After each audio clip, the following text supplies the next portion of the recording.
नमस्कार. कल आज और कल. राजकारणात कधी कोण पलटी खाईल, कोण कुठे जाईल याचा काही नेम नाही. कालपर्यंत महायुतीवर अक्षरशः खालच्या पातळीवर जाऊन टीका करणारे महाविकास आघाडीचे विश्वप्रवक्ते,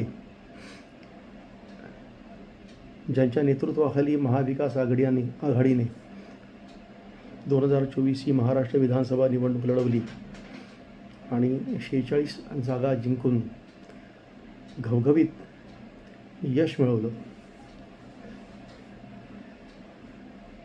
त्यांनी अलीकडेच थेट निवडणुकांचे निकाल लागल्यानंतर थेट भाजपाचे वरिष्ठ नेते श्री देवेंद्र फडणवीसजी यांच्यासोबत हात मिळवून एक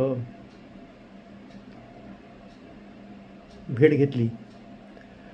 आपण पहिलं त्या भेटीचे काही क्षणचित्र बघूया. आज फोटो ऑफ द डे आहे.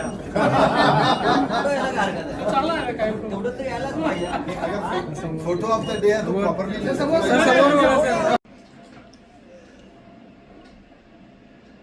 तर महाविकास आघाडीचे विश्वप्रवक्ते आणि प्रमुख नेते हे भन्नाट कल्पनेचे अधिपती आहेत. त्यांच्या डोक्यात कधी काय कल्पना येईल हे साक्षात ईश्वरसुद्धा जाणू शकत नाही.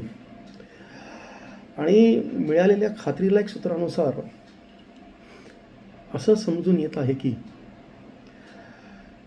ही जी भेट त्यांनी घेतली देवेंद्र फडणवीस यांची, त्यात त्यांनी एक भन्नाट आयडियाची कल्पना देवेंद्र फडणवीस यांच्यासमोर मांडली. भलेही महाविकास आघाडीला एकत्रितरित्या 46 जागा मिळाल्या असल्या आणि उबाठा यांना 20 जागांवर समाधान मानावं लागलं असलं तरी उबाठा सत्तेमध्ये येऊ शकते याचं गणित त्यांनी देवेंद्र फडणवीस यांच्यासमोर ठेवलं. भाजपाने या विधानसभा निवडणुकीत 132 जागा जिंकलेल्या आहेत आणि उबाठाला 20 जागा मिळालेल्या आहेत. विश्वप्रवक्त्यांचं गणित असं आहे की त्या 20 पैकी 18 आमदार हे त्यांच्यासोबत आहेत आणि ते घेऊन जर ते भाजपासोबत आले तर 2 पक्ष मिळून सहजपणे 145 जो आकडा आहे बहुमताचा तो आपण पार पाडू शकतो. आणि हे 18 आमदार सोबत आणण्याच्या बदल्यात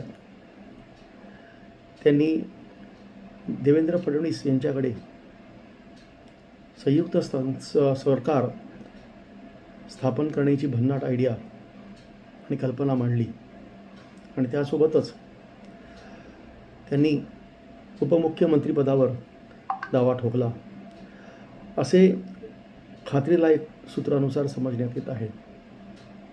तेव्हा मित्रहो, राजकारणात कधी काहीही होऊ शकतं. जसे आमचे विश्वप्रवक्ते बोलतात की कोणी संरक्षण मंत्रिपदाची मागणी करू शकतं किंवा राष्ट्रपती पदाची मागणी करू शकतं, तसेच आता असं दिसून येत आहे की हे विश्वप्रवक्ते उपमुख्यमंत्रीपदाची मागणी लावून धरत आहेत. खरंच बघायचं आहे आम्हाला, एक मजा घ्यायची आहे की त्यांच्या या भन्नाट कल्पनेचा, भन्नाट आयडियाचा फडणवीस साहेब कसा विचार करतात आणि त्यावर काही निर्णय घेतात. जय महाराष्ट्र.